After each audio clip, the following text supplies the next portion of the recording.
Hello everyone. I am Susmita. Welcome to my channel. So, వైద్యారోగ్య శాఖ నుంచి మరి ఒక నోటిఫికేషన్ అనేది రిలీజ్ చేశారు. సో, ఎంతోమంది ఎంతగానో ఎదురు చూస్తూ ఉంటారు ఈ వైద్యారోగ్య శాఖ నుంచి నోటిఫికేషన్ ఎప్పుడొస్తుందా అని. ఎందుకంటే ఈ యొక్క నోటిఫికేషన్‌లో ఎటువంటి ఎగ్జామ్ అనేది లేదు. సో, ఎటువంటి ఎగ్జామ్ అనేది లేకుండా అప్లై చేయడానికి వీలుగా ఈ యొక్క నోటిఫికేషన్ అనేది డైరెక్ట్‌గా ఆంధ్రప్రదేశ్ ప్రభుత్వం నుంచి మనకు వచ్చిందనమాట. సో, ఇది పేరుకు మాత్రమే వైద్యారోగ్య శాఖ అని ఉంటుంది గానీ 10th క్లాస్ క్వాలిఫికేషన్ నుంచి ఎనీ డిగ్రీ క్వాలిఫికేషన్ గలవారు అండ్ మెడికల్‌కి సంబంధించిన క్వాలిఫికేషన్ గలవారు మేలు, ఫీమేల్ ఎవరైనా అప్లై చేయడానికి వీలుగా ఈ యొక్క నోటిఫికేషన్ అనేది రిలీజ్ చేశారు. ఇప్పుడు వరకు చేసిన వైద్యారోగ్య శాఖ నోటిఫికేషన్‌లు అన్నిట్లో కల్లా ఈ యొక్క నోటిఫికేషన్ అనేది భారీగా రిలీజ్ అయితే అయింది. సో, ఎవరైతే నిరుద్యోగంతో ఉన్నారో వారికి చక్కటి అవకాశం. ఎందుకంటే ఎటువంటి ఎగ్జామ్ అనేది లేకుండా అప్లై చేయడానికి వీలుగా ఈ యొక్క నోటిఫికేషన్ అనేది ఉందండి. దానికి సంబంధించిన డీటెయిల్స్ అనేవి ఈ వీడియోలో ఎక్స్‌ప్లెయిన్ చేస్తున్నాను. చివరి వరకు చూడండి.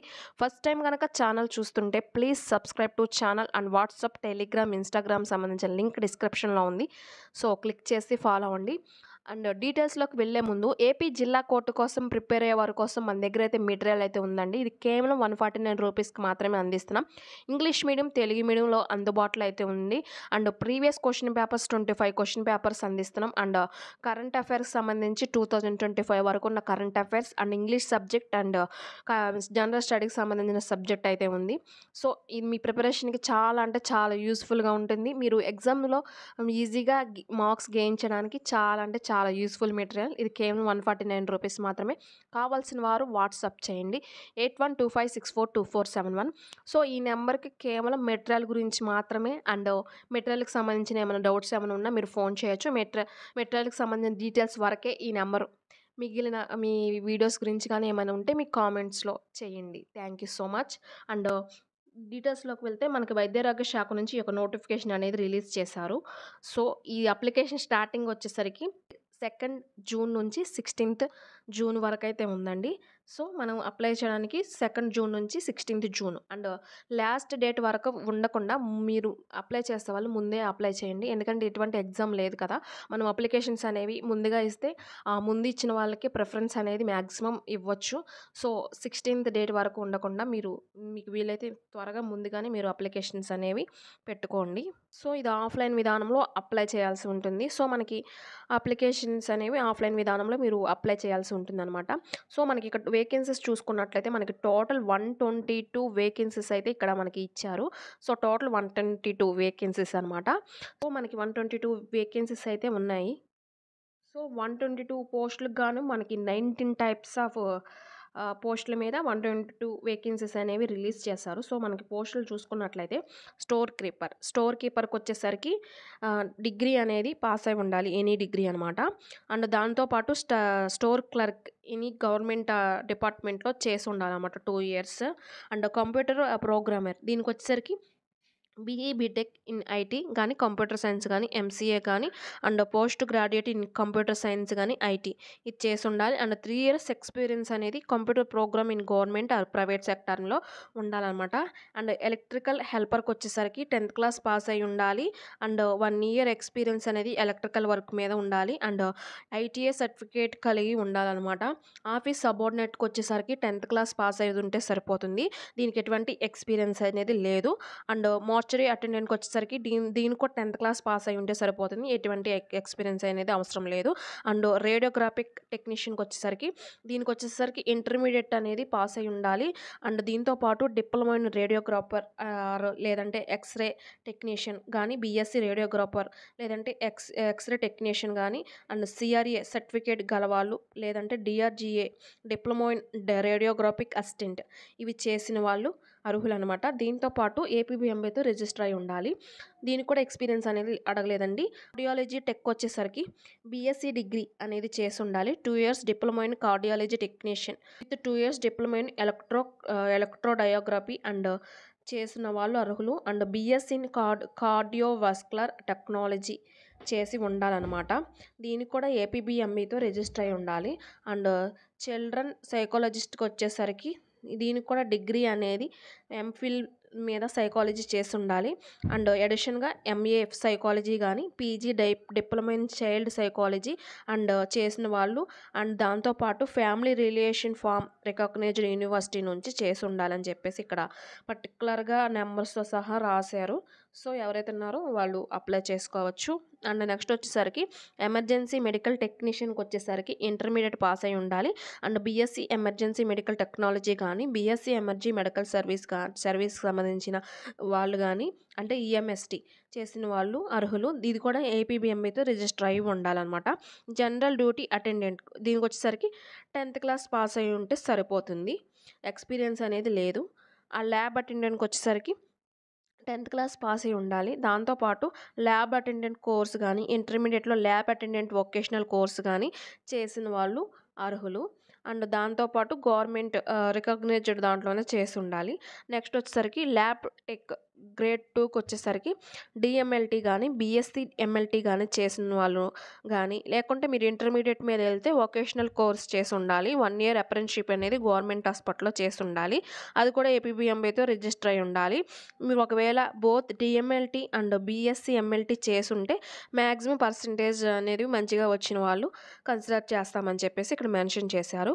అండ్ నెట్వర్క్ అడ్మినిస్ట్రేటర్ దీనికి కూడా బీఈ, బీటెక్ ఇన్ ఐటీ గానీ, కంప్యూటర్ సైన్స్ గానీ, ఈసీఈ గానీ ఆర్ ఎంసీఏ గానీ చేసుండాలి. పోస్ట్ గ్రాడ్యుయేట్ చేసిన వాళ్ళైతే కంప్యూటర్ సైన్స్ గానీ, ఐటీ గానీ చేసుండాలి. దీనికి కూడా 3 ఇయర్స్ ఎక్స్‌పీరియన్స్ అనేది సిస్టమ్ అడ్మినిస్ట్రేటర్ మీద చేసుండాలి. అది గవర్నమెంట్ గానీ, ప్రైవేట్ సెక్టార్‌లో గానీ 3 ఇయర్స్ ఎక్స్‌పీరియన్స్ అనేది సిస్టమ్ అడ్మినిస్ట్రేటర్‌లో చేసుండాలి. అండ్ ఓటీ టెక్నీషియన్‌కొచ్చేసరికి diploma in medical sterilisation management, operation theatre technician ఇవి చేసుండాలి. దీంతో పాటు ఏపీబీఎంబీతో రిజిస్టర్ అయ్యి ఉండాలి. నెక్స్ట్ వచ్చేసరికి సైకోట్రిక్ సోషల్ వర్కర్‌కొచ్చేసరికి MA, MSW degree in medical psychiatric social work and MPhil psychiatric social work లేదంటే పీహెచ్‌డీ ఇవి చేసున్న వాళ్ళు అర్హులనమాట. నెక్స్ట్ వచ్చేసరికి స్పీచ్ థెరపిస్ట్ దీనికి కూడా ఏంటంటే bachelor degree of BSc first and second class in any యూనివర్సిటీలో చేసుండాలి. Diploma in speech therapy or certificate in speech therapy in any recognised యూనివర్సిటీలో చేసుండాలి. స్టోర్ అటెండెంట్ దీనికి కూడా 10th క్లాస్ పాస్ అయ్యి ఉంటే సరిపోతుంది. పర్టిక్యులర్‌గా ఏమీ అడగలేదు. నెక్స్ట్ వచ్చేసరికి system administrator BE, BTech in IT and computer science లేదంటే MCA, post graduate in computer science లేదంటే ఐటీఏ. దీనికి వచ్చేసరికి ఎక్స్‌పీరియన్స్ అనేది 3 ఇయర్స్ ఎక్స్‌పీరియన్స్ ఉండాలి. సిస్టమ్ అడ్మినిస్ట్రేట్ మీద గవర్నమెంట్ గానీ, ప్రైవేట్ గానీ సెక్టార్‌లో చేసుండాలి. నెక్స్ట్ వచ్చేసరికి క్లినికల్ సైకాలజిస్ట్‌కి వచ్చేసరికి దీనికి MPhil in medical social and psychology next లేదంటే ఎంఫిల్ ఇన్ క్లినికల్లీ సైకాలజీ లేదంటే MPhil in mental health, social psychology చేసిన వాళ్ళు అండ్ దాంతోపాటు MA psychology and PG diploma in medical social and psychology చేసి ఉండాలనమాట. చేసిన వాళ్ళు అర్హులనమాట. ఏజ్ లిమిట్ కూడా మనకి అప్పర్ ఏజ్ లిమిట్ వచ్చేసరికి 42 ఇయర్స్ అండ్ దీనికి ఏజ్ రిలాక్సేషన్ కూడా ఉందండి. మనకి ఏజ్ రిలాక్సేషన్ వచ్చేసరికి ఎస్సీ, ఎస్టీ, ఈడబ్ల్యూఎస్ వాళ్ళకి ప్లస్ 5 ఇయర్స్ ఇచ్చారు. ఎక్స్ సర్వీస్ మెన్‌కి +3 ఇయర్స్ అండ్ ఫిజికల్లీ హ్యాండిక్యాప్డ్‌కి +10 years. Maximum age limit 52 years వరకు వస్తుంది. ఫీ అనేది ఓన్లీ ఓసీ క్యాండిడేట్స్ మాత్రమే పే చేయాలి. మిగిలిన SC, ST, BC and physically handicapped ex service man వాళ్ళకి నో ఫీ అనమాట. సో, మనకి ఓసీ క్యాండిడేట్స్ ఫీ ఫీ అనేది డిమాండ్ డ్రాఫ్ట్ ద్వారా పే చేయాల్సి ఉంటుంది. మెథడ్ ఆఫ్ సెలక్షన్ అనేది మనకి మెరిట్ లిస్ట్‌ని బట్టి ఉంటుంది. సో, మీ అప్లికేషన్స్ అనేవి 16th లోపల ఇచ్చి దాంట్లో మీ అప్లికేషన్స్ అన్నీ కరెక్ట్‌గా ఉంటే మీకు దాన్ని బట్టి మీకు జాబ్ అనేది అపాయింట్మెంట్ ఆర్డర్ రూపంలో మీకు వస్తుంది. సో, దీంతో పాటు మనకి సాలరీస్ కూడా చూసుకుందాం ఈచ్ జాబ్‌కి. సో, మనకి స్టోర్ కీపర్‌కి చూసుకున్నట్లయితే 3 అయితే ఉన్నాయి. ఇది ఔట్‌సోర్సింగ్ అనమాట. 18,500 సో, మనం ఇక్కడ చూసుకున్న జాబ్స్ అన్నీ and contract and outsourcing jobs అనమాట. సో, కాంట్రాక్ట్ ఔట్‌సోర్సింగ్ జాబ్స్ అయినా సరే గవర్నమెంట్ జాబ్‌లో ఎటువంటి ఫెసిలిటీస్, ఎటువంటి గౌరవాలు అండ్ సెలవులు ఉంటాయో అవన్నీ కలిగి ఉన్నాయి. సో, ప్రైవేట్ జాబ్‌లో ఉన్న వరీస్ అలాంటివి ఏమి ఉండవు కాబట్టి మనం ఎవరైతే జాబ్స్ కోసం ఎదురు చూస్తున్నారో వారు కన్ఫామ్‌గా ఈ యొక్క జాబ్స్‌కి ఎలిజిబిలిటీ ఉన్న ప్రతి ఒక్కళ్ళు అప్లై చేసుకోవచ్చు. అండ్ దీంతో పాటు మీరు మల్టిపుల్ జాబ్స్‌కి ఎలిజిబుల్ అయితే డిఫరెంట్‌గా అప్లికేషన్ అనేది ఫిల్ చేసి డీడీ ఒకవేళ ఓసీ క్యాండిడేట్స్ అయితే డీడీ అనేది సెపరేట్‌గా పే చేసుకొని మనం ఈ యొక్క జాబ్స్‌కి అప్లై చేయాల్సి ఉంటుంది. స్టోర్ కీపర్‌కొచ్చేసరికి 3 అయితే ఉన్నాయి. సో, దీనికి 1800, 500 అలా ఉంది. అండ్ కంప్యూటర్ ప్రోగ్రామ్‌కి 1 కాంట్రాక్ట్ 34,580 ఇలా అయితే ఉన్నాయండి. సో, నేను ఇది డిస్క్రిప్షన్‌లో ఉంచుతాను. సో, మీరు చూసుకోండి. అండ్ దాంతో పాటు మనం ఇది అప్లై చేయడానికి సో, మనకి ఎక్కడండి main address government of Andhra Pradesh medical educational department combined notification for east వేల్ west Godavari district. So, west Godavari district అనమాట ఏలూరు. సో, ఇది అప్లై చేయడానికి కూడా ఆ వాస్తవ్యులు మాత్రమే అప్లై చేయాలని చెప్పి ఇక్కడ మెన్షన్ అయితే చేశారు. మిగిలిన డిస్ట్రిక్ట్ వాళ్ళు అప్లై చేస్తే నాన్ లోకల్‌గా వస్తారు. అండ్ వాళ్ళకైతే అప్లై చేయడానికి వీలు లేదని చెప్పేసి ఇక్కడ మెన్షన్ చేశారనమాట. సో, అప్పుడు మనకి జాబ్ లొకేషన్ కూడా మనం ఇక్కడ ఇచ్చారు. Doctor Yarlagadda Subbarao government medical కాలేజ్‌లో కొన్ని పోస్టులు అలొకేట్ చేశారు. మళ్ళీ ఇంకా వేరే పోస్టులంటే so, government general hospital Eluru. ఈ 2 చోట్ల మనకి వేకెన్సీస్ అయితే ఉన్నాయి. సో, ఎవరైతే ఇంట్రెస్ట్ ఉన్నారో ఈ డిస్ట్రిక్ట్ వాళ్ళే కాబట్టి మీకు ఈ డిస్ట్రిక్ట్‌లోనే మీకు అప్లై చేయడానికి వీలుగా అండ్ పోస్టింగ్ కూడా ఉంటుంది. సో, ఈ డిస్ట్రిక్ట్ వాళ్ళు మిస్ చేసుకోకుండా అప్లై చేసుకోండి. టోటల్ 122 పోస్టులయితే ఉన్నాయి. సాలరీలు కూడా మంచిగా ఉన్నాయన్నమాట.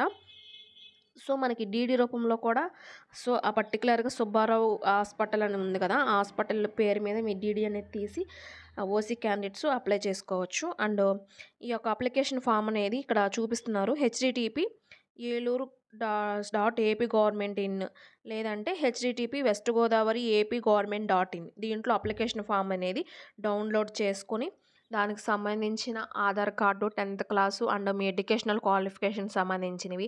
ఎవరికైనా ఎక్స్‌పీరియన్స్ పర్టిక్యులర్‌గా అడిగితే వాళ్ళు కూడా ఎక్స్‌పీరియన్స్ సంబంధించినవి అండ్ ఆధార్ కార్డు అవన్నీ అది అప్లికేషన్ ఫామ్ అనేది ఫిల్ చేసి, దానికి మీ యొక్క జిరాక్స్‌లు అలాంటివన్నీ మీరు ఫిల్ చేసి అండ్ మనిషి ద్వారా గానీ, లేకుంటే పోస్ట్ ద్వారా గానీ మీరు అప్లై చేయాల్సి అయితే ఉంటుంది. సో, దీనికి సంబంధించిన మీకు ఏమన్నా డౌట్స్ ఏమైనా ఉంటే దయచేసి కామెంట్స్ రూపంలో నన్ను అడగండి. నేను కామెంట్స్‌కి కన్ఫర్మ్‌గా రిప్లై అయితే ఇస్తాను. సో, మీకేమన్నా ఇది డిస్క్రిప్షన్‌లో లింక్ అయితే ఉంచుతాను. సో, చూసుకోండి. సో, మెటీరియల్ కావాల్సిన వారు వాట్సాప్ చేయండి. Thank you so much.